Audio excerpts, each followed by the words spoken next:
If she ever got elected, she'd change it, and it will be the end of our country. She's a Marxist. Everybody knows she's a Marxist. Her father's a Marxist professor in economics, and he taught her well.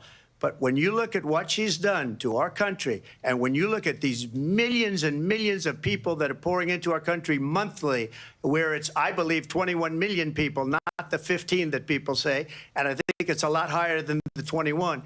That's bigger than New York State pouring in. And just look at what they're doing to our country. They're criminals. Many of these people coming in are criminals. And that's bad for our economy, too. You know, you mentioned before, we'll talk about immigration later. Well, bad immigration is the worst thing that can happen to our economy. They have, and she has, destroyed our country with policy that's insane. Almost policy that you'd say they have to hate our country. President Trump, thank you. Lindsay. I want to turn to the issue of abortion. President Trump, you've often touted that you were able to kill last year. President Trump, you've often touted that you were able to kill pro-life president in American history. Then last month, you said that your administration would be great for women and their reproductive rights. Then last month, you said that your administration would be great for women and their with regard to your 6-week abortion ban, because you initially had said that it was too short. And you said, quote, I'm going to be voting that we need more than 6 weeks. But then the very next day, you reversed course and said you would vote to support the 6-week ban. Vice President Harris says that women shouldn't trust you on the issue of abortion because you've changed. They have abortion in the 9th month. They even have, and you can look at the governor of West Virginia, the previous governor of West Virginia, not the current governor, is doing an excellent job, but the governor before, he said the baby will be born and we will decide what to do with the baby. In other words, we'll execute the baby. And that's why I did that, because that predominates, because they're radical. The Democrats are radical in that. And her vice presidential pick, which I think was a horrible pick, by the way, for our country, because he is really out of it.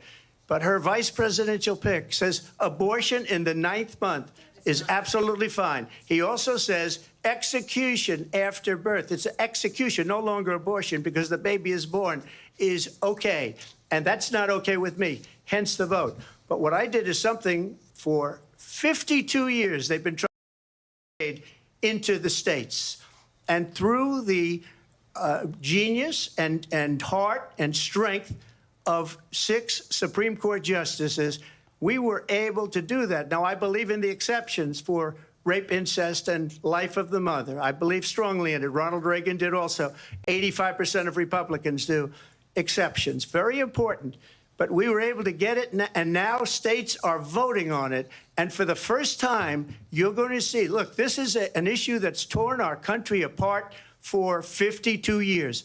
Every legal scholar, every Democrat, every Republican, liberal, conservative, they all wanted this issue to be brought back to the states where the people could vote.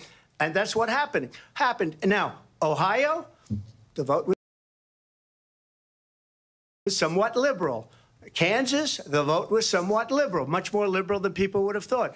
But each individual state is voting. It's the vote of the people now. It's not tied up in the federal government. I did a great service in doing it. It took courage to do it. And the Supreme Court had great courage in doing it. And I give tremendous credit to those 6 justices. There is no state in this country where it is legal to kill a baby after it's born. Madam Vice President, I want to get your response to President Trump. Well, as I said, you're going to hear a bunch of lies, and that's not actually a surprising fact. Let's understand how we got here. Donald Trump hand-selected 3 members of the United States Supreme Court with the intention that they would undo the protections of Roe v. Wade. And they did exactly as he intended. And now in over 20 states, there are Trump abortion bans, which make it criminal for a doctor or nurse to provide health care. In one state, it provides prison for life. Trump abortion bans that make no exception even for rape and incest, which understand what that means. A survivor of a crime of violation to their body does not have the right to make a decision about what happens to their body next. That is immoral. And one does not have to abandon their faith or deeply held beliefs to agree. The government, and Donald Trump certainly, should not be telling a woman what to do with her body. I have talked with women around our country. You want to talk about this is what people wanted? Yo. Pregnant women. What's up, y'all? I ain't gonna lie right now. It's a clean go.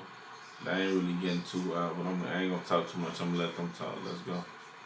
Who want to carry a pregnancy to term, suffering from a miscarriage, being denied care in an emergency room because the healthcare providers are afraid they might go to jail, and she's bleeding out in a car in the parking lot?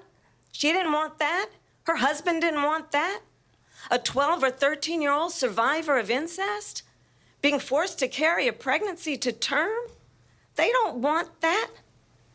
And I pledge to you, when Congress passes a bill to put back in place the protections of Roe v. Wade, as President of the United States, I will proudly sign it into law. But understand, if Donald Trump were to be reelected, he will sign a national abortion ban. Understand, in his Project 2025, there would be a national abortion, a monitor that would be monitoring your pregnancies, your miscarriages. I think the American people believe that and there's no reason to sign a ban because we've gotten what everybody wanted. Democrats, Republicans, and everybody else, and every legal scholar wanted it to be brought back into the states. And the states are voting. And it may take a little time, but for 52 years, this issue has torn our country apart. And they've wanted it back in the states. And I did something that nobody thought was possible. The states are now voting. What she says is an absolute lie. And as far as the abortion ban, no, I'm not in favor of abortion ban, but it doesn't matter because this issue has now been taken over by the states. Would you veto a national abortion ban if it came to your desk? Well, I won't have to because, again, two things. Number one, she said she'll go back to Congress. She'll never get the vote. It's impossible for her to get the vote, especially now with the 50-50 and essentially 50-50 in both Senate and the House. She's not going to get the vote. She can't get the vote. She won't even come close to it. So it's just talk. You know what it reminds me of? When they said they're going to get student loans terminated, and it ended up being a total catastrophe. The student loans, and then her, I think probably her boss, if you call him a boss, he spends all his time on the beach. But look, her boss went out and said, we'll do it again. We'll do it a different way. And he went out, got rejected again by the Supreme Court. So all these students got taunted with this whole thing about this whole idea. And how unfair that would have been, part of the reason they lost, to the millions and millions of people that had to pay off their student loans. They didn't get it for free. But they were saying it's the same way that they talked about that they talk about abortion. But if I could just get a yes or no, because your running mate, J.D. Vance, has said that you would veto it if it did come to your desk. Well, I didn't discuss it with J.D. In all fairness, J.D., and I don't mind if he has a certain view, but I think he was speaking for me, but I really didn't. Look, we don't have to discuss it because she'd never be able to get it, just like she couldn't get student loans. They couldn't get student loans. They didn't even come close to getting student loans. They taunted young people and a lot of other people that had loans. They can never get this approved. So it doesn't matter what she says about going to Congress. Well, wonderful. Let's go to Congress. Do it. But the fact is that for years, they wanted to get it out of Congress and out of the federal government. And we did something that everybody said couldn't be done. And now you have a vote of the people on abortion. Vice President Harris, I want to give you your time to respond. But I do want to ask, would you support any restrictions on a woman's right to an abortion? I absolutely support reinstating the protections of Roe v. Wade. And as you rightly mentioned, nowhere in America is a woman carrying a pregnancy to term and asking for an abortion. That is not happening. It's insulting to the women of America. And understand what has been happening under Donald Trump's abortion bans. Couples who pray and dream of having a family are being denied IVF treatments. What is happening in our country?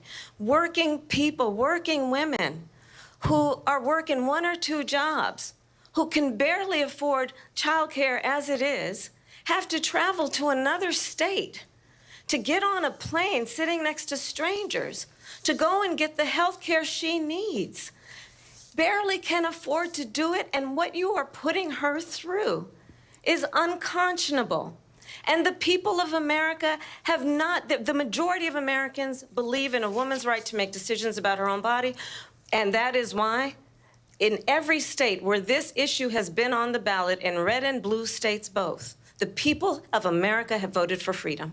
Vice President Harris, Excuse me, I thank have you. to respond. Another lie. It's another lie. I have been a leader on IVF, which is fertilization. The IVF, I have been a leader. In fact, when they got a very negative decision on IVF from the Alabama courts, I saw the people of Alabama and the legislature 2 days later voted it in. I've been a leader on it. They know that, and everybody else knows it. I have been a leader on fertilization, IVF. And the other thing, you should ask, will she allow abortion in the 8th month, 9th month, 7th month? Come on. Okay, would you do that? Why don't you ask her that question? Why don't you answer That's the problem. question? Would you because veto? under Roe v. Wade, Answer the question, would you veto? you could do abortions in the 7th month, the 8th month, the 9th That's month, not true. and probably after birth. Just look at the governor, former governor of Virginia. The governor of Virginia said, we put the baby aside, and then we determine what we want to do with the baby. President Trump, thank you. We're going to turn now to immigration and border security. We know it's an issue that's important to Republicans, Democrats, voters across the board in this country. Vice President Harris, you were tasked by President Biden with getting to the root causes of migration from Central America. We know that illegal border crossings reached a record high in the Biden administration. This past June, President Biden imposed tough new asylum restrictions. We know the numbers since then have dropped significantly. But my question to you tonight is, why did the administration wait until 6 months before the election to act? And would you have done anything differently from President Biden on this? So I'm the only person on this stage who has prosecuted transnational criminal organizations for the trafficking of guns, drugs, and human beings. And let me say that the United States Congress, including some of the most conservative members of the United States Senate, came up with a border security bill which I supported. And that bill would have put 1,500 more border I ain't agents gonna on the lie. board. She need to talk about how they got all the migrants over there. For real, this was gonna really give it for if she gonna win or not. They start talking about the migrants, like what you gonna do? Because honestly, what you gonna do though? In order to help those folks who are working there right now overtime, trying to do their job, it would have allowed us to stem the flow of fentanyl coming into the United States. I know there are so many families watching tonight who have been personally affected by the surge of fentanyl in our country. That bill would have put more resources to allow us to prosecute transnational criminal organizations for trafficking in guns, drugs, and human beings. But you know what happened to that bill? Donald Trump got on the phone, called up some folks in Congress, and said, kill the bill. And you know why? Because he'd prefer to run on a problem instead of fixing a problem. And understand, this comes at a time where the people of our country actually need a leader who engages in solutions, who actually addresses. I ain't gonna lie, Kamala Harris just dodged that motherfucker. I mean, she dodged that question like a dodgeball. They talking about migrants, she talking about the bill. This doesn't crazy. The problems at hand. But what we have in the former president is someone who would prefer to run on a problem instead of fixing a problem. And I'll tell you something, he's going to talk about immigration a lot tonight, even when it's not the subject that is being raised. And I'm going to actually do something really unusual, and I'm going to invite you to attend one of Donald Trump's rallies, because it's a really interesting thing to watch. You will see during the course of his rallies, he talks about fictional characters like Hannibal Lecter. He will talk about windmills cause cancer. And what you will also notice is that people start leaving his rallies early out of exhaustion and boredom. And I will tell you, the one thing you will not hear him talk about is you. You will not hear him talk about your needs, your dreams, and your desires.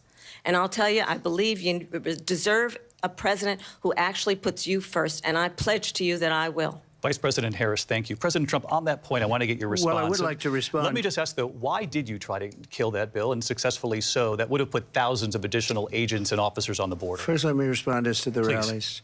She said people start leaving. People don't go to her rallies. There's no reason to go. And the people that do go, she's bussing them in and paying them to be there, and then showing them in a different light. So she can't talk about that. People don't leave my rallies. We have the biggest rallies, the most incredible rallies in the history of politics. That's because people want to take their country back. Our country is being lost. We're a failing nation. And it happened 3.5 years ago. And what's going on here, you're going to end up in World War III, just to go into another subject. What they have done to our country by allowing these millions and millions of people to come into our country, and look at what's happening to the towns all over the United States. And a lot of towns don't want to talk. It's not going to be Aurora or Springfield. A lot of towns don't want to talk about it because they're so embarrassed by it. In Springfield, they're eating the dogs, the people that came in. They're eating the cats. They're eating the pets of the people that live there. And this is what's happening in our country, and it's a shame. As far as rallies are concerned, as far as the reason they go is they like what I say. They want to bring our country back. They want to make America great again. It's a very simple phrase, make America great again. She's destroying this country, and if she becomes president, this country doesn't have a chance of success. Not only success, we'll end up being Venezuela on steroids. I just want to clarify here. You bring up Springfield, Ohio, and ABC News did reach out to the city manager there. He told us there have been no credible reports of specific claims of pets being harmed, injured, or abused by individuals within the immigrant community. Well, I've seen people on television. Let me just say here, this is the people on television say my dog was taken and used for food. So maybe he said that, and maybe that's a good thing to say for a city manager. I'm not taking this from but television. But the people I'm on taking it from television the city saying manager. their dog was eaten by the people that went there. Again, the Springfield city manager says there's no evidence of that. Vice President Harris, I'll let you respond to the rest of what you've heard. You talk about extreme. You know, this is, I think, one of the reasons why in this election I actually have the endorsement of 200 Republicans who have formerly worked with President Bush, Mitt Romney, and John McCain, including the endorsement of former Vice President Dick Cheney and Congress member Liz Cheney. And if you want to really know the inside track on who the former president is, if he didn't make it clear already, just ask people who have worked with him. His former chief of staff, a 4-star general, has said he has contempt for the Constitution of the United States. His former national security advisor has said he is dangerous and unfit. His former Secretary of Defense has said the nation, the Republic, would never survive another Trump term. And when we listen to this kind of rhetoric, when the issues that affect the American people are not being addressed, I think the choice is clear in this election. President Trump, I'll give you a quick minute to respond here. Thank you, because when I hear that, see, I'm a different kind of a person. I fired most of those people. Not so graciously. They did bad things or a bad job. I fired them. They never fired one person. They didn't fire anybody having to do with Afghanistan and the Taliban and the 13 people whose were just killed, viciously and violently killed. And I got to know the parents and the family. They didn't fire. They should have fired all those generals, all those top people, because that was one of the most incompetently handled situations anybody has ever seen. So when somebody does a bad job, I fire him. And you take a guy like Esper. He was no good. I fired him. So he writes a book. Another one writes a book. Because with me, they can write books. With nobody else can they.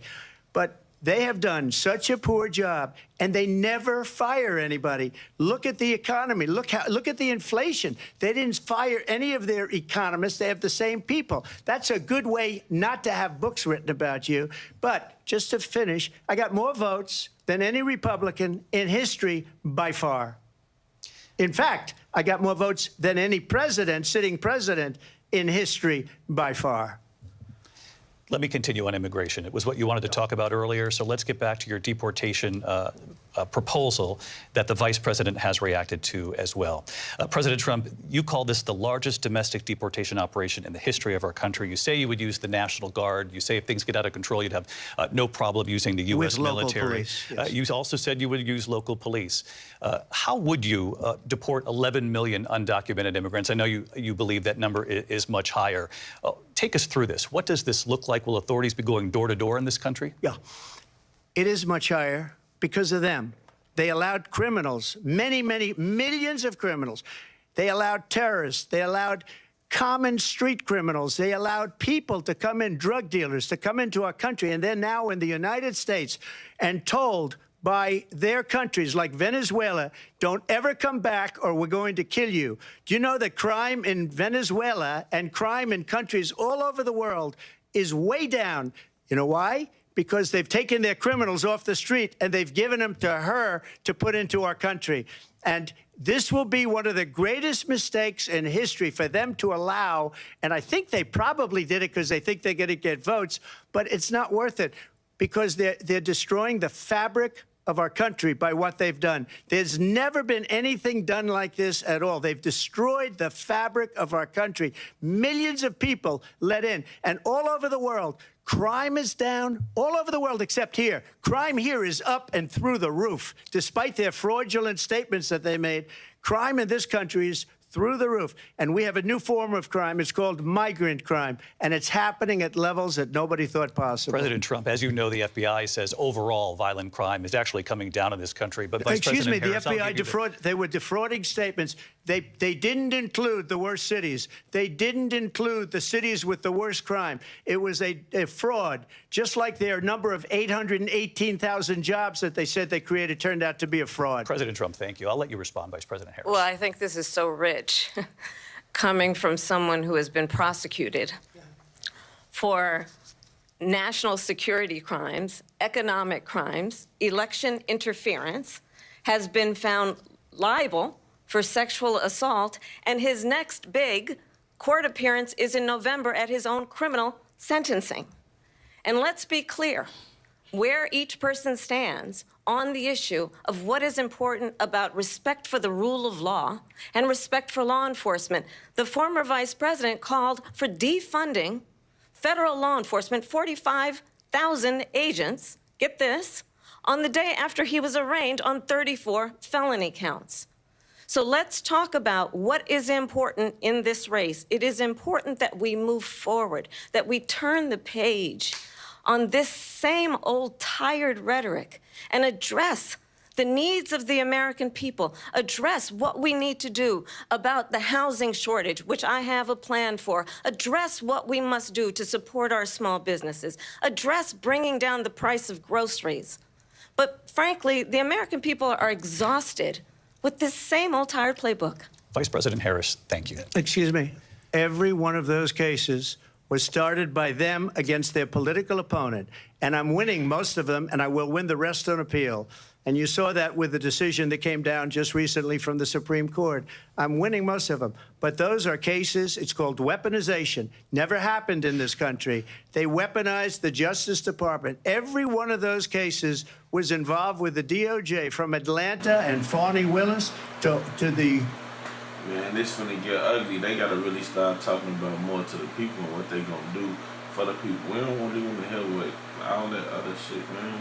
Let's talk about more about what y'all gonna do to help the African Americans, the Latinos, the white people. It ain't really a color thing. It's just like, damn, motherfuckers just keep lying to you. Like, come on now. Attorney General of New York and the DA in New York, every one of those cases. And then they say, oh, he's a criminal. They're the ones that made them go after me. By the way, Joe Biden was found essentially guilty on the documents case. And what happened in my documents case? They said, oh, that's the toughest of them all. A complete and total victory. 2 months ago, it was thrown out. It's weaponization, and they used it, and it's never happened in this country. They used it to try and win an election. They're fake cases. President Trump, thank you. A really quick response here, Vice President Harris, on this notion of weaponization of the Justice Department. Well, let's talk about extreme and understand the context in which this election in 2024 is taking place. The United States Supreme Court recently ruled that the former president would essentially be immune from any misconduct if he were to enter the White House again. Understand, this is someone who has openly said he would terminate, I'm quoting, terminate the Constitution of the United States, that he would weaponize the Department of Justice against his political enemies. Someone who has openly expressed disdain for members of our military. Understand what it would mean if Donald Trump were back in the White House with no guardrails, because certainly we know now the court won't stop him. We know J.D. Vance is not going to stop him. It's up to the American people. Vice President stop Harris, him. thank you. Lindsay? Vice President Harris, in your last run for president. This is the one that weaponized, not me. She weaponized. I probably took a bullet to the head because of the things that they say about me. They talk about democracy. I'm a threat to democracy. They're the threat to democracy with a fake Russia investigation We do have a lot to that get. went nowhere. We have a lot to get to. Lindsay? Vice President Harris, in your last run for president, you said you wanted to ban fracking. Now you don't. You wanted mandatory government buyback programs for assault weapons. Now your campaign says you don't. You supported decriminalizing border crossings. Now you're taking a harder line. I know you say that your values have not changed. So then why have so many of your policy positions changed? So my values have not changed, and I'm going to discuss at least every point that you've made. But in particular, let's talk about fracking, because we're here in Pennsylvania. I made that very clear in 2020. I will not ban fracking. I have not banned fracking as Vice President of the United States. And in fact, I was the tie-breaking vote on the Inflation Reduction Act, which opened new leases for fracking. My position is that we have got to invest in diverse sources of energy so we reduce our reliance on foreign oil. We have had the largest increase in domestic oil production in history because of an approach that recognizes that we cannot over-rely on foreign oil. As it relates to my values, let me tell you, I grew up a middle-class kid raised by a hardworking mother who worked and saved and was able to buy our first home when I was a teenager. The values I bring to the importance of home ownership, knowing not everybody got handed $400 million. Hey, she getting messy. Hey, why Trump looking at her like that, though? That's crazy. The man got the most droopiest face. She said, yeah, she trying to go like she had a hard upcoming. So she trying to have a connection with the people. I see what she's doing. She having like an emotional connection with the people, saying she ain't come for money versus him, he came for money.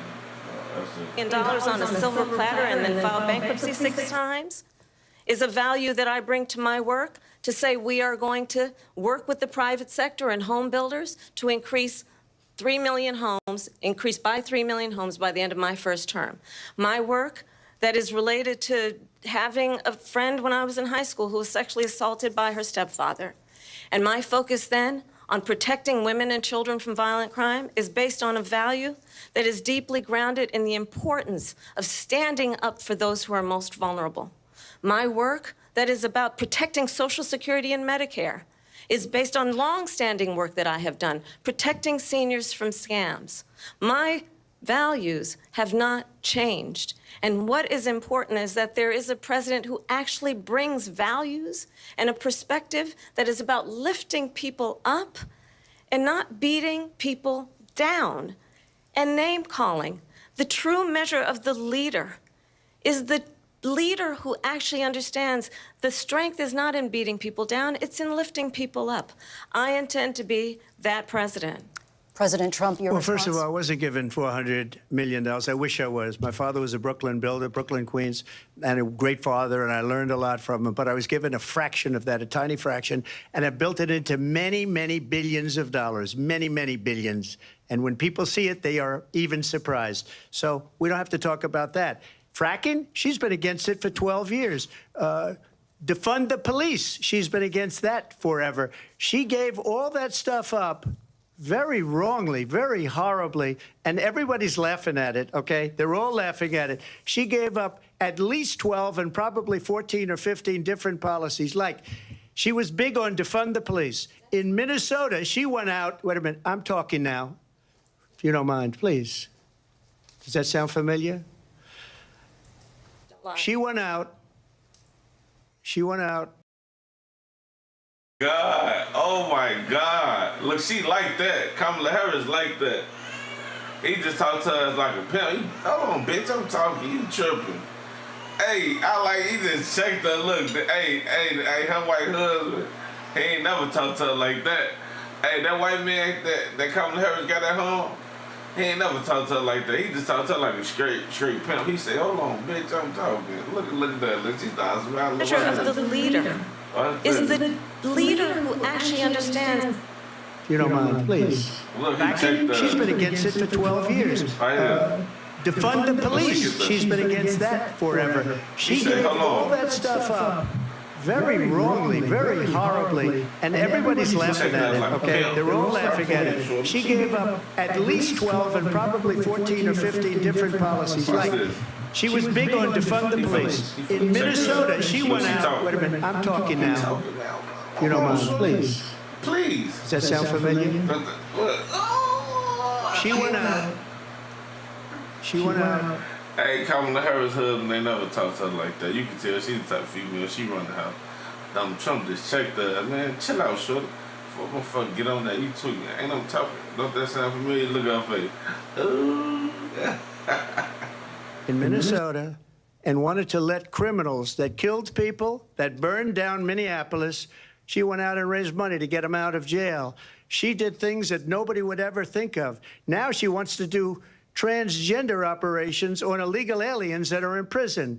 This is a radical left liberal that would do this. She wants to confiscate your guns, and she will never allow fracking in Pennsylvania. If she won the election, fracking in Pennsylvania will end on day one. Just to finish one thing, so important in my opinion. So I got the oil business going like nobody. Hey, sorry to keep on, what's the name, but if anybody know what fracking is, put it in the comments, man. I always hear fracking. I think it got something to do with the oil or whatever, but put that in the comments and educate your boy, man. What's fracking? Nobody has ever done before.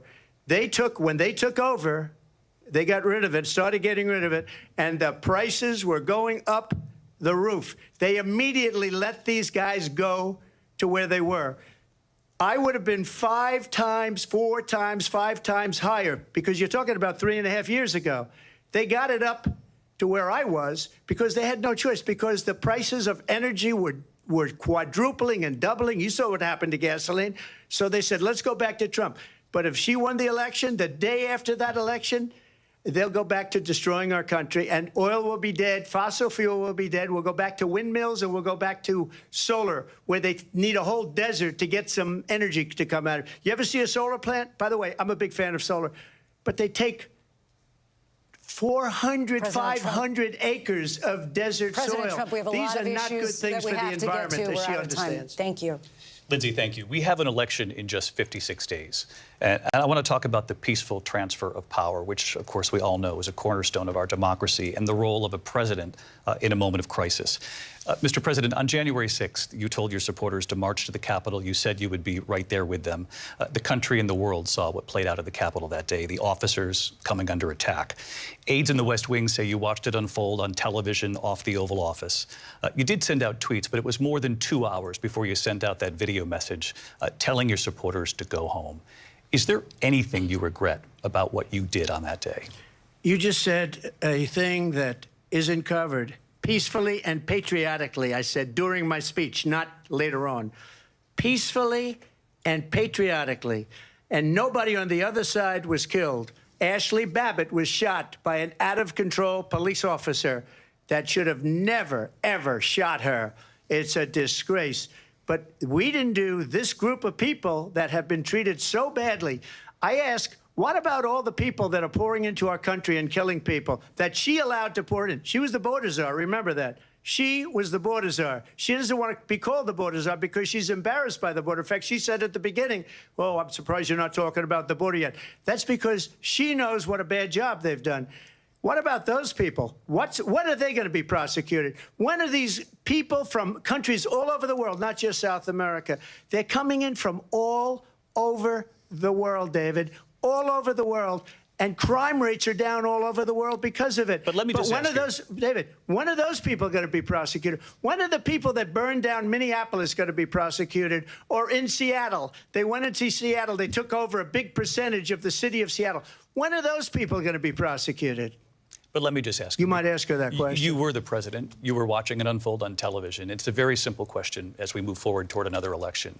Is there anything you regret about what you did on that day?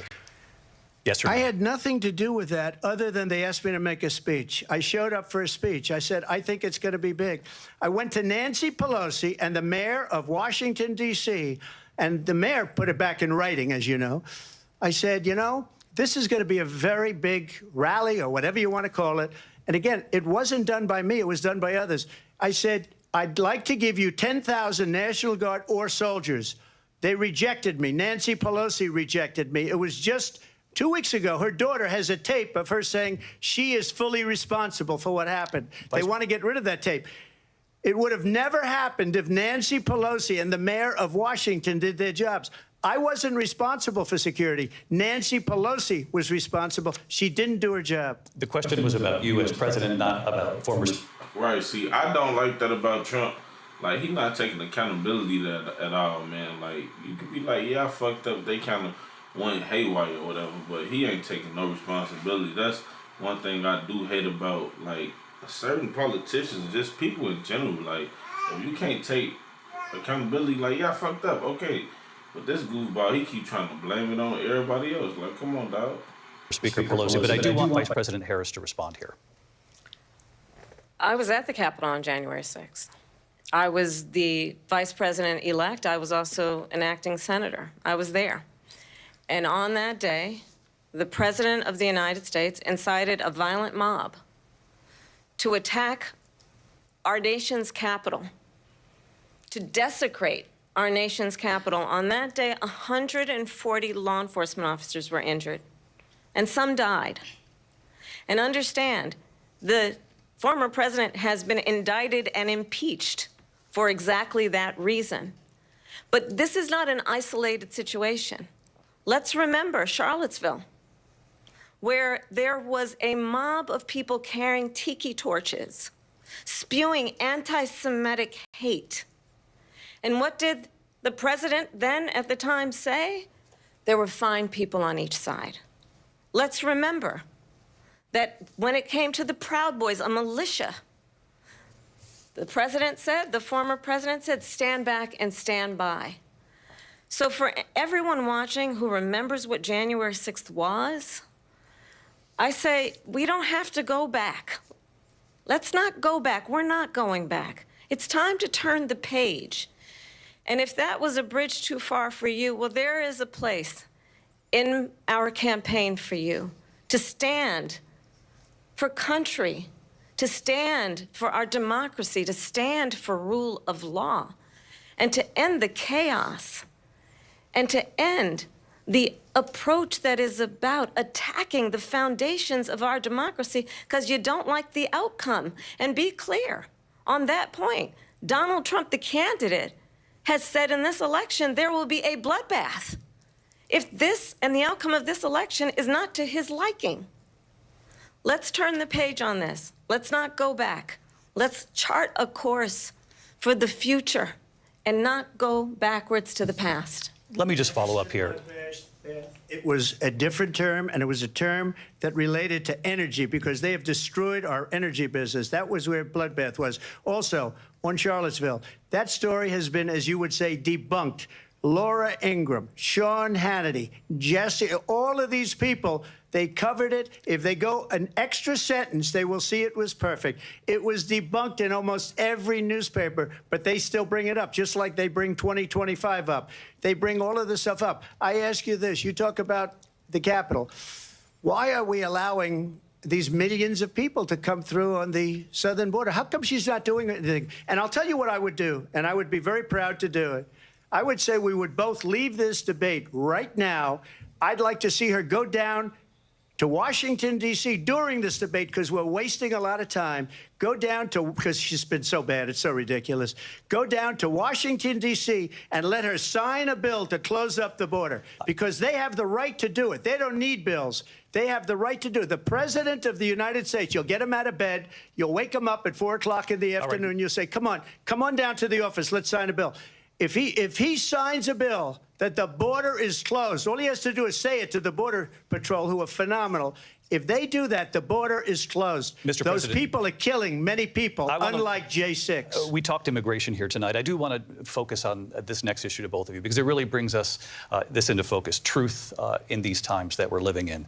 Mr. President, for 3.5 years after you lost the 2020 election, you repeatedly falsely claimed that you won, many times saying you won in a landslide.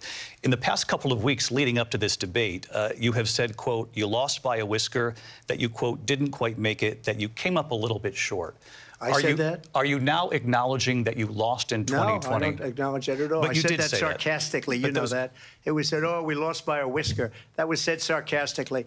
Look, there's so much proof. All you have to do is look at it. And they should have sent it back to the legislatures for approval. I got almost 75 million votes, the most votes any sitting president has ever gotten. I was told if I got 63, which was what I got in 2016, you can't be beaten. The election, people should never be thinking about an election as fraudulent. We need two things. We need walls, and we have to have it. We have to have borders, and we have to have are bad. And a lot of these illegal immigrants coming in, they're trying to get them to vote. They can't even speak English. They don't even know what country they're in practically. And these people are trying to get them to vote. And that's why they're allowing them to come into our country. I did watch all of these pieces of video. I didn't detect the sarcasm, lost by a whisker. We didn't quite make it. And we should just point out here as clarification, and you know this, you and your allies, 60 cases in front of many judges, many of them No Republican. judge looked at it. And said They there was said no we didn't have widespread fraud. standing. That's the other thing. A technicality. Can you imagine a system in an election doesn't have standing? The president of the United States doesn't have standing. That's how we lost. If you look, you'll do a special on it. I'll show you Georgia, and I'll show you Wisconsin, and I'll show you Pennsylvania, and I'll show you. We have so many facts and statistics, but you know what? That doesn't matter because we have to solve the problem that we have right now. That's old news. And the problem that we have right now is we have a nation in decline, and they have put it into decline. We have a nation that is dying, David. Mr. President, thank you. Vice President Harris, you heard the president there tonight. He said he didn't say that he lost by a whisker. So he still believes he did not lose the election that was won by President Biden and yourself. But I do want to ask you about something that's come up in the last couple of days. This was a post from President Trump about this upcoming election just weeks away. He said, when I win, those people who cheated, and then he lists donors, voters, election officials, he says will be prosecuted to the fullest extent of the law, which will include long-term prison sentences.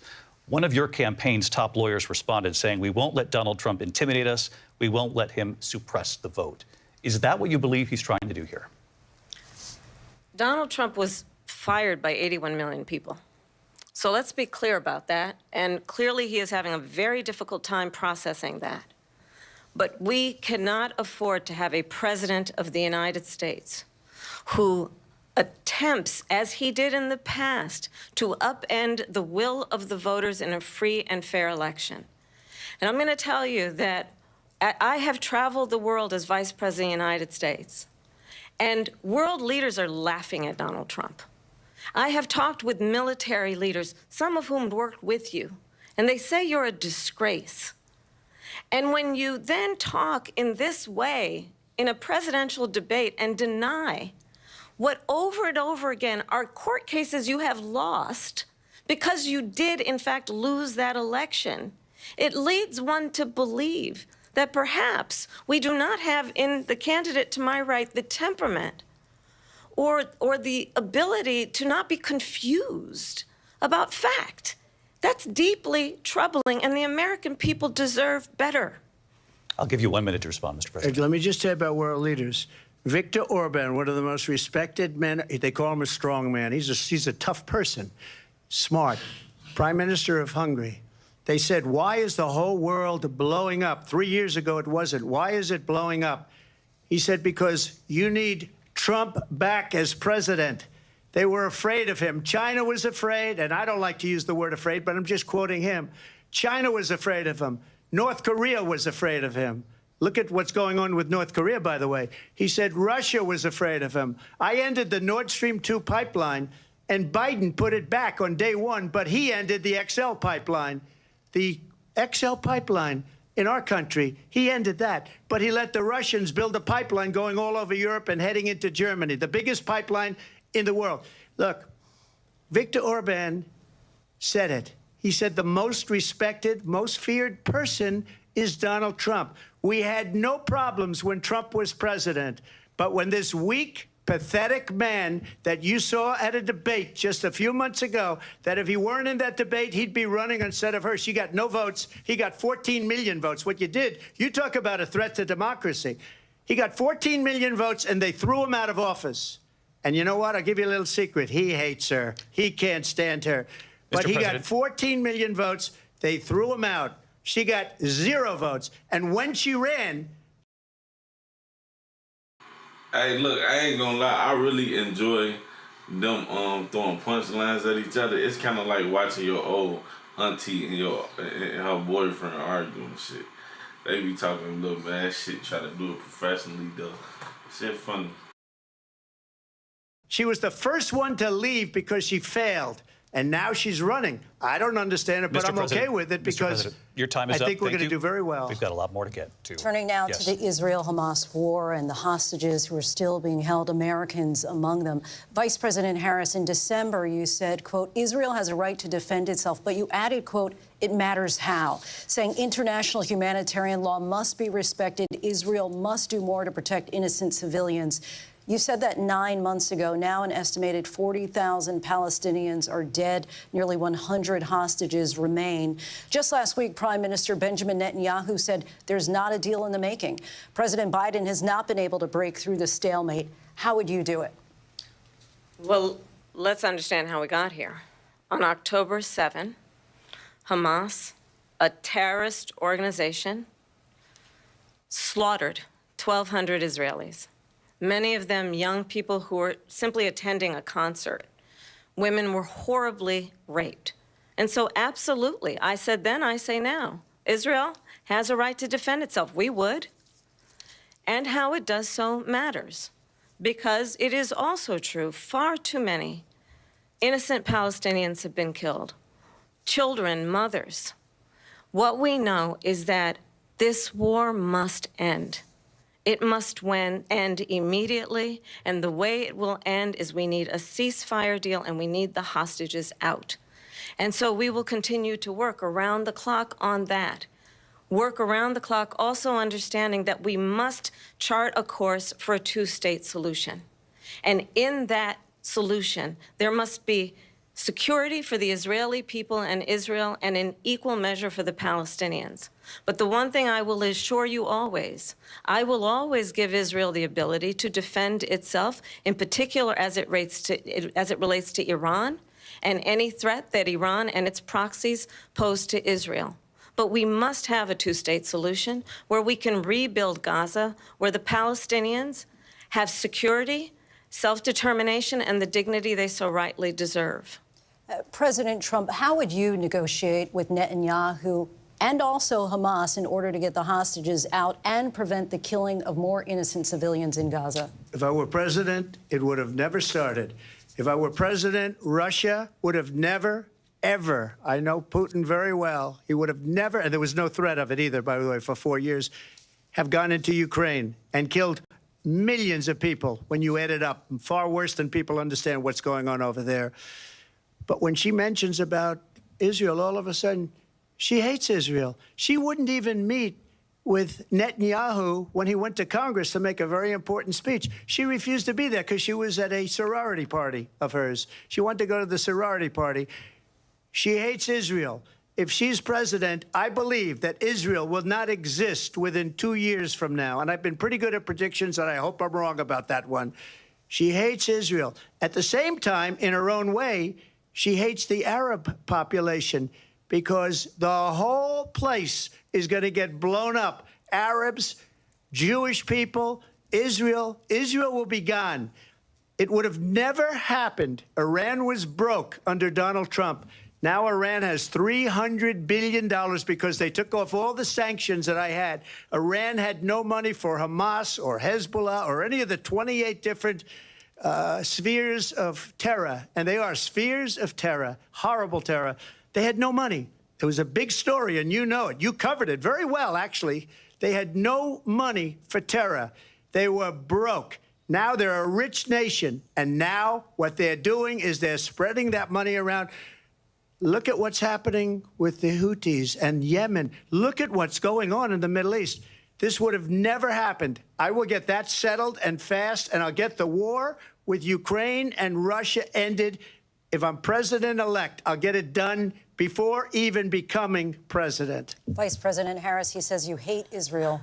That's absolutely not true. I have my entire career and life supported Israel and the Israeli people. He knows that. He's trying to, again, divide and distract from the reality, which is it is very well known that Donald Trump is weak and wrong on national security and foreign policy. It is well known that he admires dictators, wants to be a dictator on day one, according to himself. It is well known that he said of Putin that he can do whatever the hell he wants and go into Ukraine. It is well known that he said when Russia went into Ukraine, it was brilliant. It is well known he exchanged love letters with Kim Jong-un. And it is absolutely well known that these dictators and autocrats are rooting for you to be president again because they're so clear. They can manipulate you with flattery and favors. And that is why so many military leaders who you have worked with have told me you are a disgrace. That is why we understand that we have to have a president who is not consistently weak and wrong on national security, including the importance of upholding and respecting in highest regard our military. Vice President Harris, thank you. They're the ones, and she's the one that caused it, that's weak on national security by allowing every nation last month for the year, 168 different countries sending people into our country. Their crime rates are way down. Putin endorsed her last week, said, I hope she wins. And I think he meant it, because what he's gotten away with is absolutely incredible. It wouldn't have happened with me. The leaders of other countries think that they're weak and incompetent, and they are. They're grossly incompetent. And I just ask one question. Why does Biden go in and kill the Keystone Pipeline and approve the single biggest deal that Russia's ever made, Nord Stream 2, the biggest pipeline anywhere in the world going to Germany and all over Europe? Because they're weak and they're ineffective. And Biden, by the way, President gets paid Trump, a lot of money. Thank you. We have a lot of issues to get to. We'll be right back with much more of this historic ABC News presidential debate from the National Constitution Center right here in Philadelphia. Back in a moment.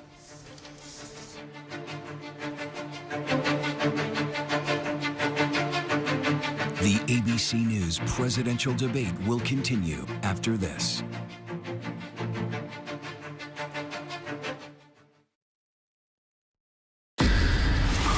It was a regular day for 19-year-old Melissa Witt. She went to meet her mom at a bowling church league, but she never makes it into the bowling alley. My gut knew this was not a young girl who just ran away. New information, pools of blood were found by detectives. I'd just love to have her back more than anything in the world. It is a heart-wrenching day for the family of Melissa Witt. Police found the body in the Ozark National Forest. You had several suspects. All these kinds of leads. A known serial killer in your area. Could he be involved? We're actually finding key evidence that could have slipped through the cracks. You're looking for that game-changing piece. Her last hours on this earth were probably the most horrific a person. Keep streaming with ABC News Live. I was finna say, since we got a little break, say hey, Lele. Say hey, people. What's up? This Lele. This is my little daughter. Yeah, this Lele. Oh shit. Oh shit.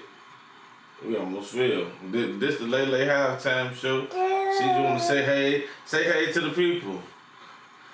We got like 13 viewers. Say hey, y'all. What? Hey, yeah. What y'all think about it so far? I think they keeping it professional. It's definitely better than the Joe Biden and Donald Trump debate. But I just want to keep watching and let's see what they talking about. It should be back on. What y'all think though? Make sure y'all comment. Let me know what y'all thinking, man. Because I want them to really address the border and just, I don't know, but let's go. I ain't finna keep talking. Fake numbers. Look, we're in for 250 billion or more because they don't ask Europe, which is a much bigger beneficiary to getting this thing done than we are. They're in for $150 billion less because Biden and you don't have the courage to ask Europe like I did with NATO. They paid billions and billions, hundreds of billions of dollars when I said, either you pay up or we're not going to protect you anymore. So that's maybe one of the reasons they don't like me as much as they like weak people. But you take a look at what's happening. We're in for 250 to 275 billion. They're into 100 to 150. They should be forced to equalize. With that being said, I want to get the war settled. I know Zelensky very well, and I know Putin very well. I have a good relationship, and they respect your president, okay? They respect me. They don't respect Biden. How would you respect him? Why? For what reason? He hasn't even made a phone call in 2 years to Putin, hasn't spoken to anybody.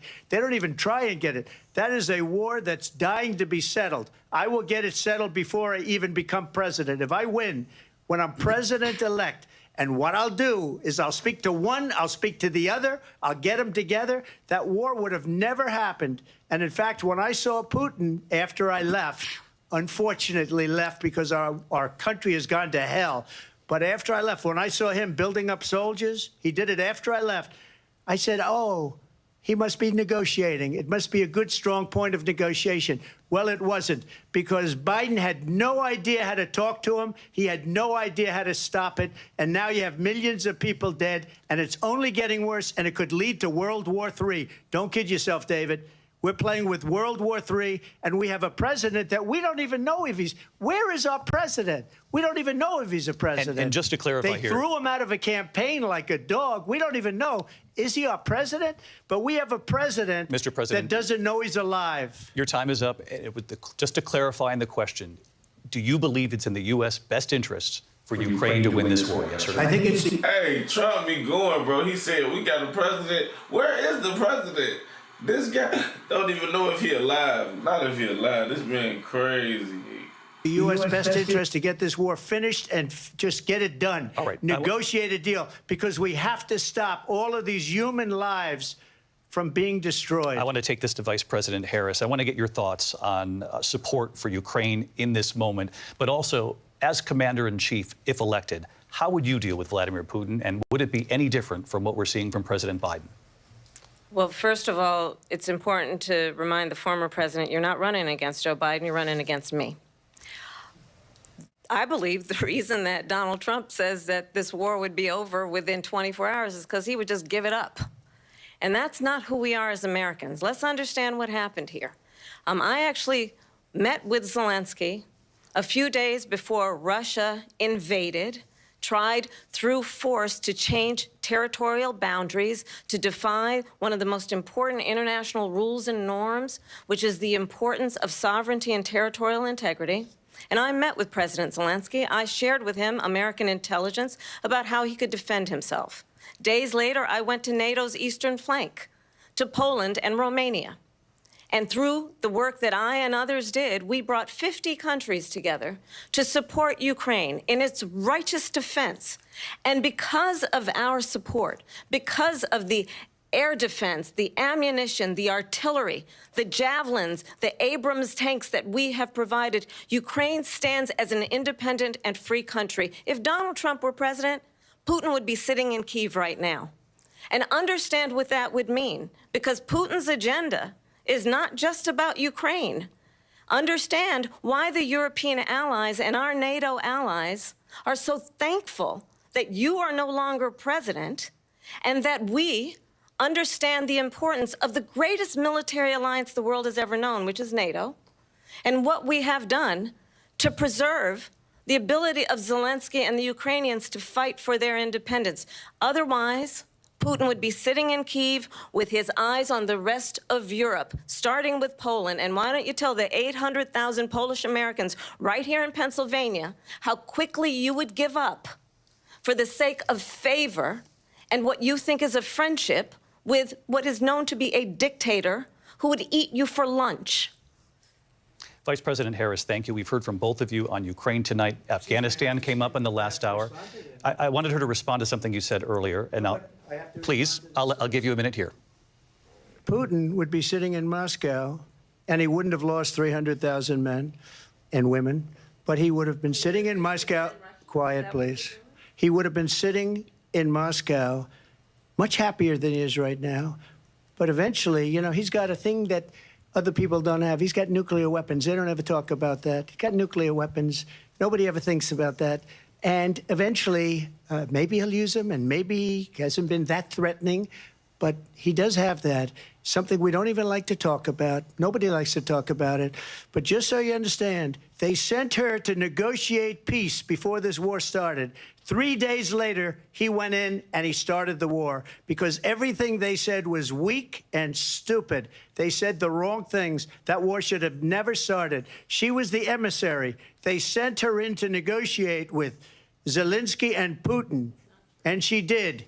And the war started 3 days later. And that's the kind of talent we have with her. She's worse than Biden. In my opinion, I think he's the worst president in the history of our country. She goes down as the worst vice president in the history of our country. But let me tell you something.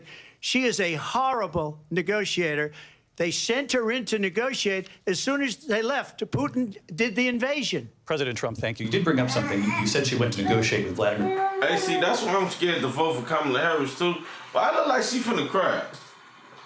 Like, you know, I don't know if y'all got daughters. What's like when you telling your daughter something and she knows she bogus? But he does have that. Something we don't even like to talk about. Nobody likes to talk about it. But just so you understand, we have around the world are dependent on our ability to look out for our friends and not favor our enemies because you adore strongmen instead of caring about democracy. And that is very much what is at stake here. The President of the United States is commander-in-chief, and the American people have a right to rely on a president who understands the significance of America's role and responsibility in terms of ensuring that there is stability and ensuring we stand up for our principles and not sell them for the benefit of personal flattery. We've talked about Ukraine and Vladimir Putin. I do want to talk about Afghanistan. It came up in the first hour of this debate. I want to move on to Afghanistan. Stoltenberg said Trump did the most amazing thing I've ever seen. He got these countries, the 28 countries at the time, to pay up. He said, I've never seen. He's the head of NATO. He said, I've never seen. For years, we were paying almost all of NATO. We were being ripped off by European nations, both on trade and on NATO.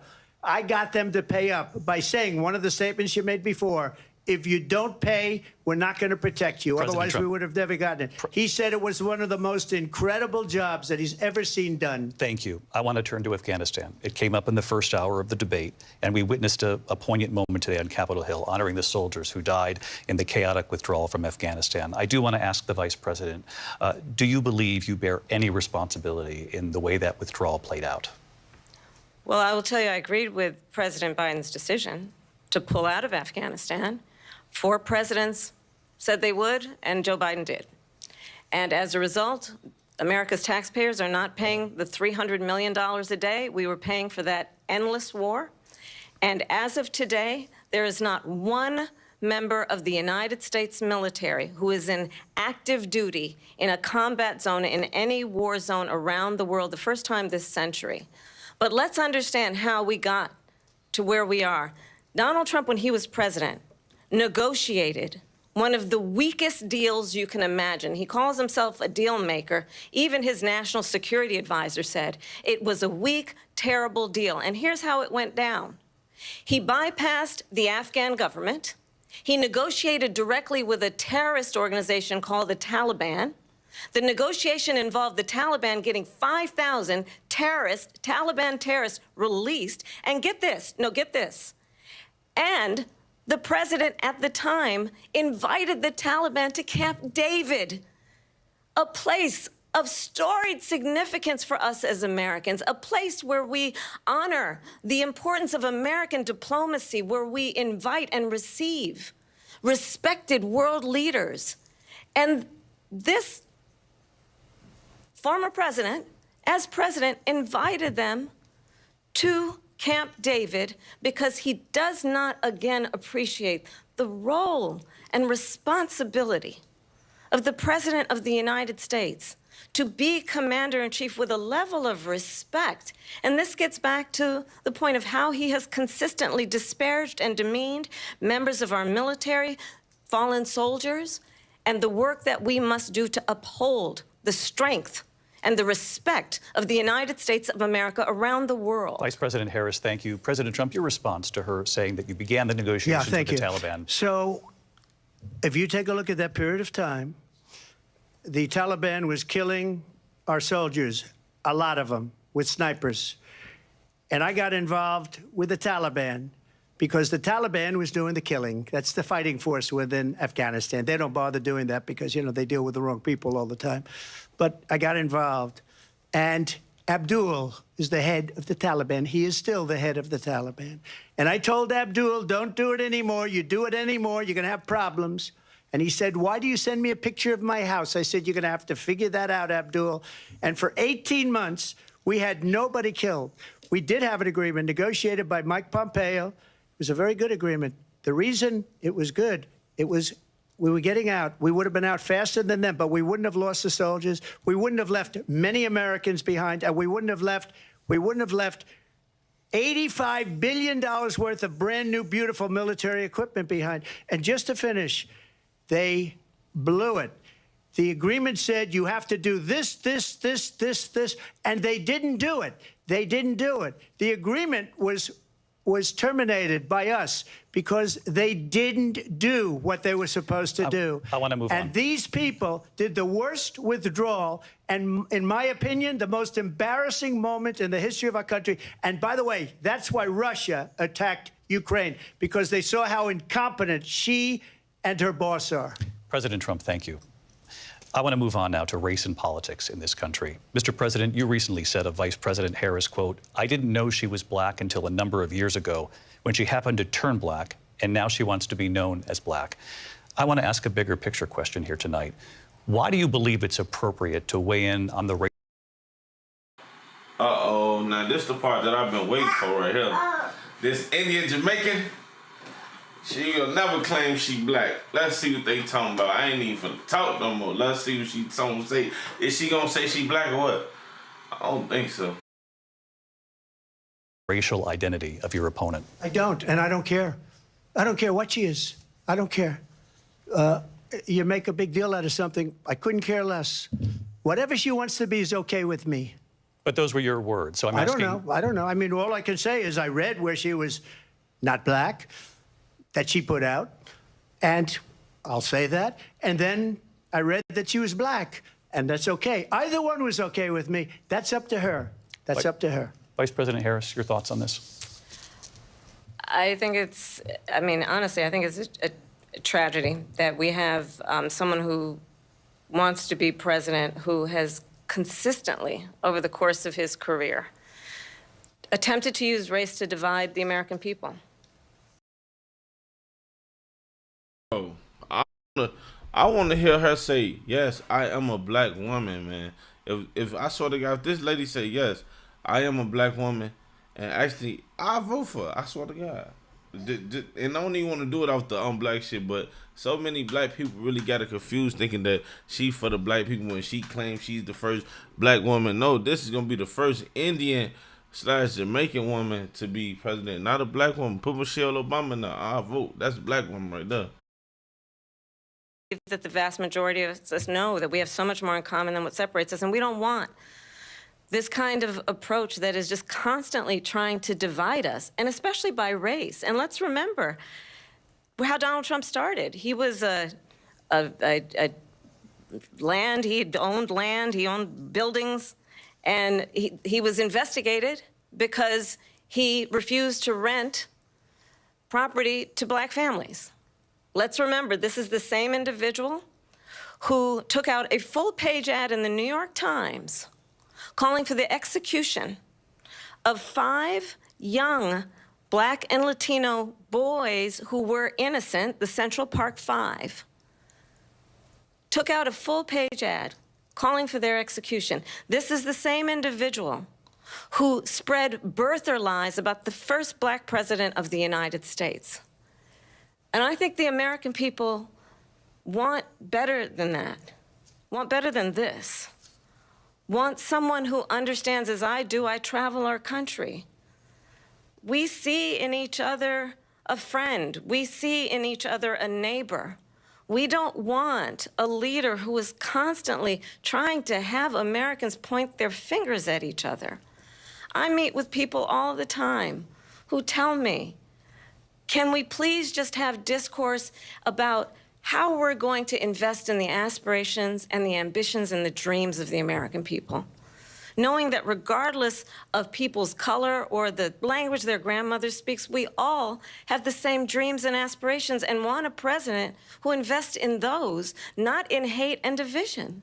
Vice President Harris, thank you. Lindsay? President Trump, this is now your third time. This is the most divisive presidency in the history of our country. There's never been anything like it. They're destroying our country, and they come up with things like what she just said, going back many, many years, when a lot of people, including Mayor Bloomberg, agreed with me on the Central Park Five. They admitted, they said, they pled guilty. And I said, well, if they pled guilty, they badly hurt a person, killed a person ultimately. And if they pled guilty, then they pled, we're not guilty. But this is a person that has to stretch back years, 40, 50 years ago, because there's nothing now. I built one of the greatest economies in the history of the world, and I'm going to build it again. It's going to be bigger, better, and stronger. But they're destroying our economy. They have no idea what a good economy is. Their oil policies, every single policy. And remember this, she is Biden. You know, she's trying to get away from Biden. I don't know the gentleman, she says. She is Biden. The worst inflation we've ever had, a horrible economy because inflation has made it so bad, and she can't get away with that. Thank you. Your time is up, I Lindsay. want to respond to that, though. I want to just respond briefly. Clearly, I am not Joe Biden, and I am certainly not Donald Trump. And what I do offer is a new generation of leadership for our country, one who believes in what is possible, one who brings a sense of optimism about what we can do instead of always disparaging the American people. I believe in what we can do to strengthen our small businesses, which is why I have a plan. Let's talk about our plans and let's compare the plans. I have a plan to give startup businesses $50,000 tax deduction, to pursue their ambitions, their innovation, their ideas, their hard work. I have a plan, $6,000 for young families for the first year of your child's life, to help you in that most critical stage of your child's development. I have a plan that is about allowing people to be able to pursue what has been fleeting in terms of the American dream by offering a help with down payment of $25,000 down payment assistance for first-time home buyers. That's the kind of conversation, I believe, David, that people really want tonight, as opposed to a conversation that is constantly about belittling and name-calling. Let's turn the page Vice President and move Harris, forward. thank you. Let's turn to policy. President Let's Trump, turn back we to have policy. to move on. President Trump. Let's turn to policy, She has please. a plan to defund the police. She has a plan to confiscate everybody's gun. President Trump, she we has do a have to plan move on to not other allow issues. fracking in Pennsylvania or anywhere else. Okay. Thank That's you, Mr. what her President. plan is until just recently. I just need Lindsay, to go ahead. respond. President because Trump- no, the President former Trump- president has No, said I'm something sorry. twice that I need to No, respond to. I'm sorry. We're I just going need to move respond on, Vice one President time Harris. to what he has President said Trump, this multiple is times. now your Yes. third time running for president. You have long vowed to repeal and replace the Affordable Care Act, also known as Obamacare. You have failed to accomplish that. You now say you're going to keep Obamacare, quote, unless we can do something much better. Correct. Last month, you said, quote, we're working on it. So tonight, 9 years after you first started running, do you have a plan, and can you tell us what it is? Obamacare was lousy health care, always was. It's not very good today. And what I said, that if we come up with something, and we are working on things, we're going to do it and we're going to replace it. But remember this, I inherited Obamacare because Democrats wouldn't change it. They wouldn't vote for it. They were unanimous. They wouldn't vote to change it. If they would have done that, we would have had a much better plan than Obamacare. But the Democrats came up, they wouldn't vote for it. I had a choice to make when I was president. Do I save it and make it as good as it can be, never going to be great, or do I let it rot? And I felt I had an obligation, even though politically it would have been good to just let it rot and let it go away. I decided, and I told my people, the top people, and they're very good people. I have a lot of good people in that administration. We read about the bad ones. We had some real bad ones, too, and so do they. They have really bad ones. The difference is they don't get rid of them. But let me just explain. I had a choice to make. Do I save it and make it as good as it can be, or do I let it rot? And I saved it. I did the right thing. But it's still never going to be great, and it's too expensive for people. And what we will do is we're looking at different plans. If we can come up with a plan that's going to cost our people, our population, less money and be better health care than Obamacare, then I would absolutely do it. But until then, I'd run it as good as it can be run. So just a yes or no, you still do not have a plan? I have concepts of a plan. I'm not president right now. But if we come up with something, I would only change it if we come up with something that's better and less expensive. And there are concepts and options we have to do that. And you'll be hearing about it in the not-too-distant future. Vice President Harris, in 2017, you supported Bernie Sanders' proposal to do away with private insurance and create a government-run health care system. 2 years later, you proposed a plan that included a private insurance option. What is your plan today? Well, first of all, I absolutely support, and over the last 4 years as vice president, private health care options. But what we need to do is maintain and grow the Affordable Care Act. But I'll get to that, Lindsay. I just need to respond to a previous point that the former president has made. I've made very clear my position on fracking. And then this business about taking everyone's guns away. Tim Walz and I are both gun owners. We're not taking anybody's guns away. So stop with the continuous lying about this stuff.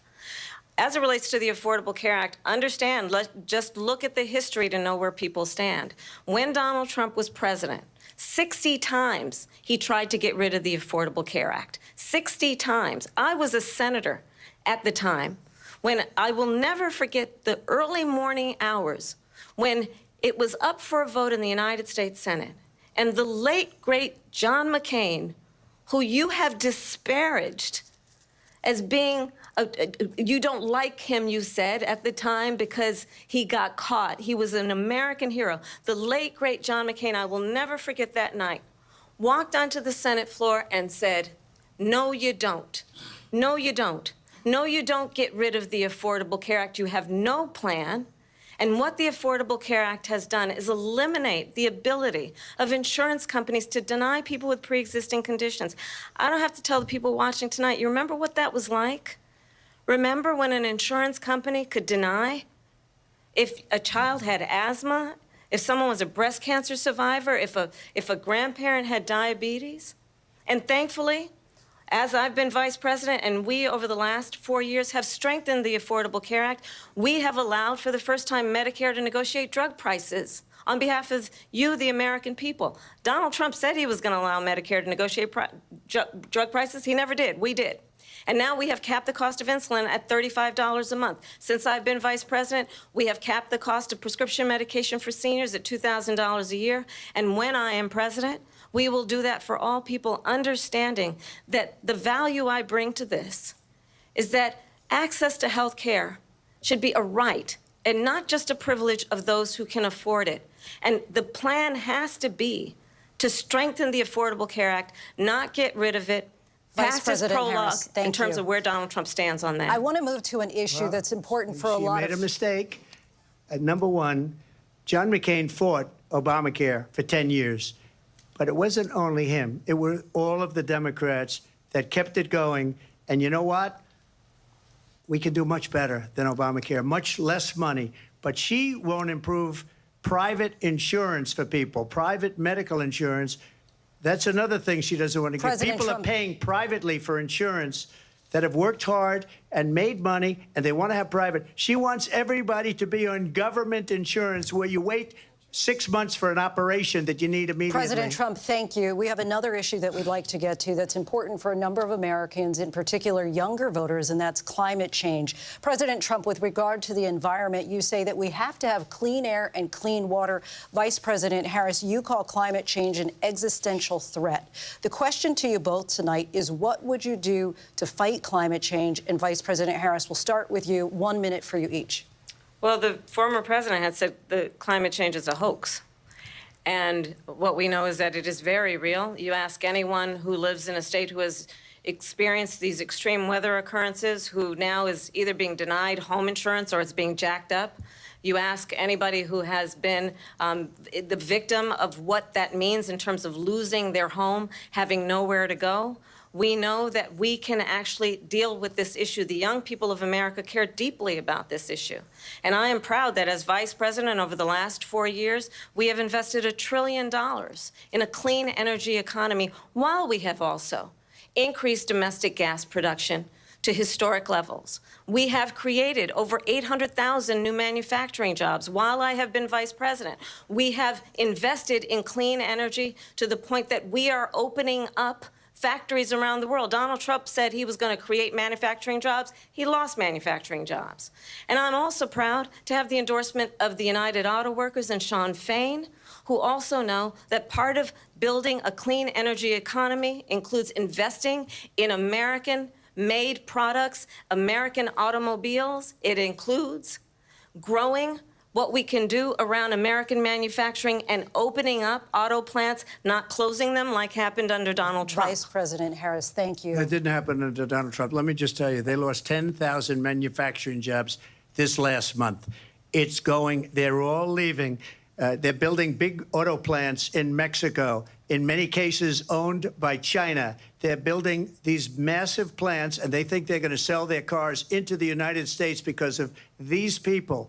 What they have given to China is unbelievable. But we're not going to let that. We'll put tariffs on those cars so they can't come into our country, because they will kill the United Auto Workers and any auto worker, whether it's in Detroit or South Carolina or any other place. What they've done to business and manufacturing in this country is horrible. We have nothing because they refuse. You know, Biden doesn't go after people because supposedly China paid him millions of dollars. He's afraid to do it. Between him and his son, they get all this money from Ukraine. They get all this money from all of these different countries. And then you wonder, why is he so loyal to this one, that one, Ukraine, China? Why is he? Why did he get $3.5 million from the mayor of Moscow's wife? Why did she pay him $3.5 million? This is a crooked administration, and they're selling our country down the tubes. President Trump, thank you. Thank you. We'll be right back with closing statements from both of our candidates. An historic night, this ABC News presidential debate from Philadelphia. Back in a moment.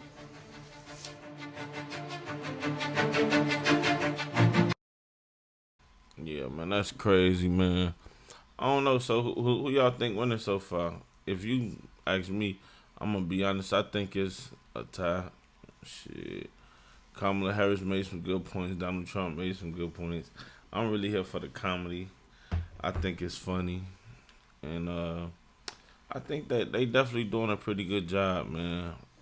To be honest, both of them are shitty candidates.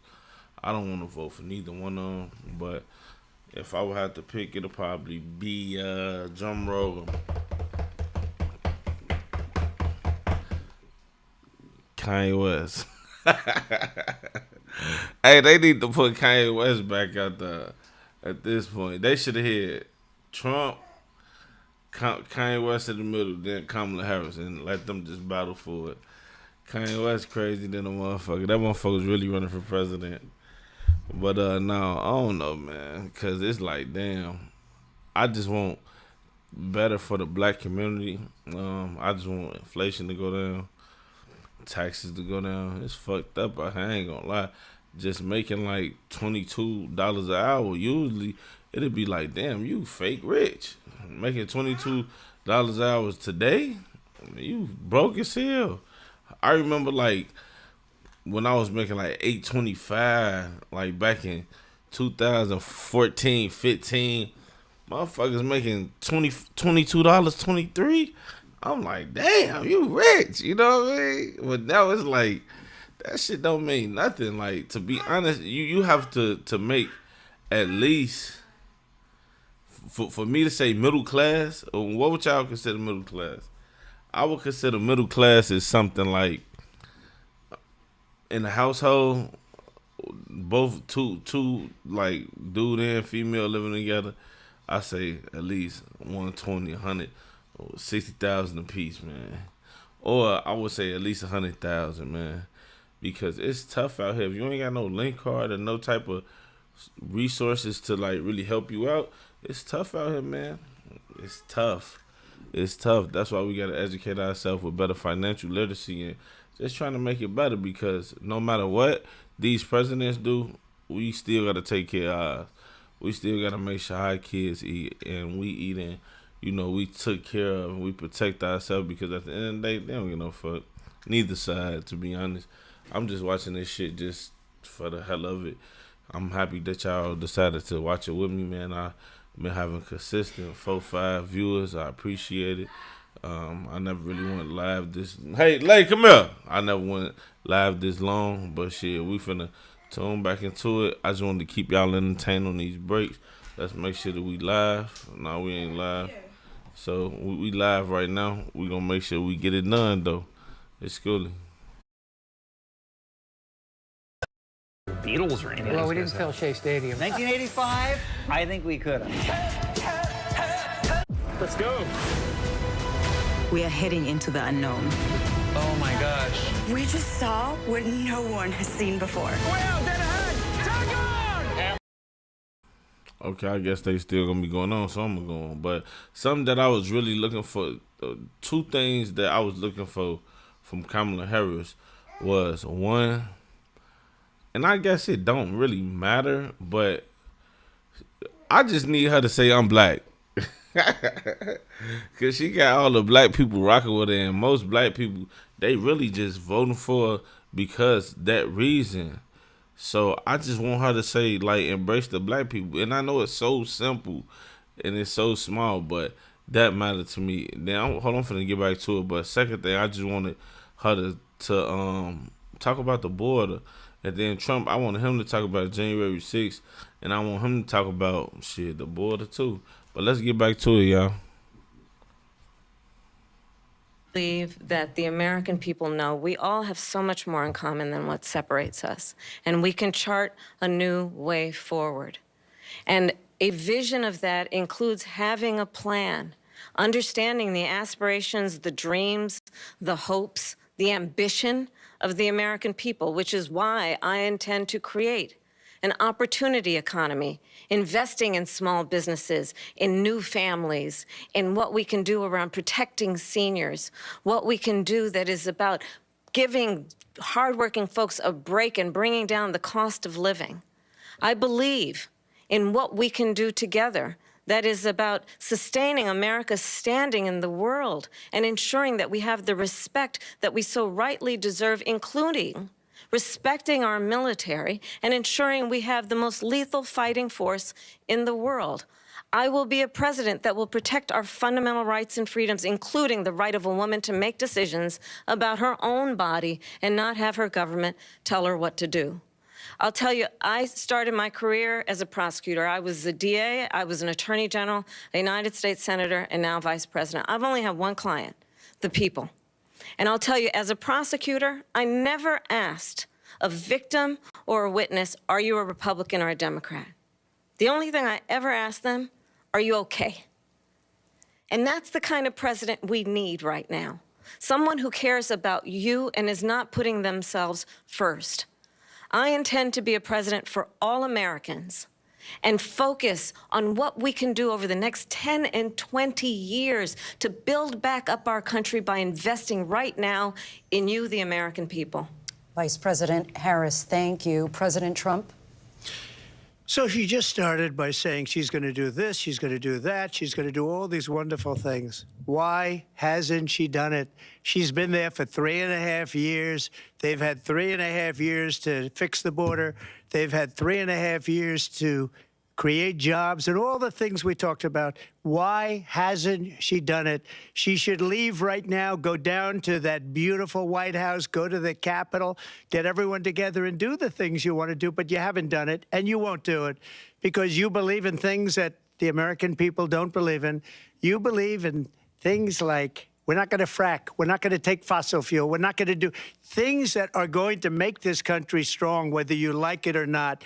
Germany tried that, and within 1 year, they were back to building normal energy plants. We're not ready for it. We can't sacrifice our country for the sake of bad vision. But I just ask one simple question.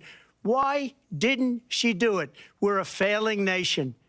We're a nation that's in serious decline. We're being laughed at all over the world. All over the world, they're laughed. I know the leaders very well. They're coming to see me. They call me. We're laughed at all over the world. They don't understand what happened to us as a nation. We're not a leader. We don't have any idea what's going on. We have wars going on in the Middle East. We have wars going on with Russia and Ukraine. We're going to end up in a third world war, and it'll be a war like no other because of nuclear weapons, the power of weaponry. I rebuilt our entire military. She gave a lot of it away to the Taliban. She gave it to Afghanistan. What these people have done to our country, and maybe toughest of all, is allowing millions of people to come into our country. Many of them are criminals, and they're destroying our country. The worst president, the worst vice president in the history of our country. President Trump, thank you. And that is our ABC News presidential debate from here in Philadelphia at the National Constitution Center. I'm Lindsay Davis. And I'm David Muir. Thank you for watching here in the U.S. and all over the world, and from all of us here at ABC News. Good night. Man, I appreciate y'all rocking out with me for this debate. I will be doing more content like this, just doing all type of shit, man. Make sure y'all subscribe to my YouTube channel, Facebook. Lock it in with the boy, man. I really do appreciate it, man. I love y'all, and I hope that we was able to get something out of it. Whoever y'all vote for, that they got y'all best interest in. It's your boy Schoolie, man. I'm out.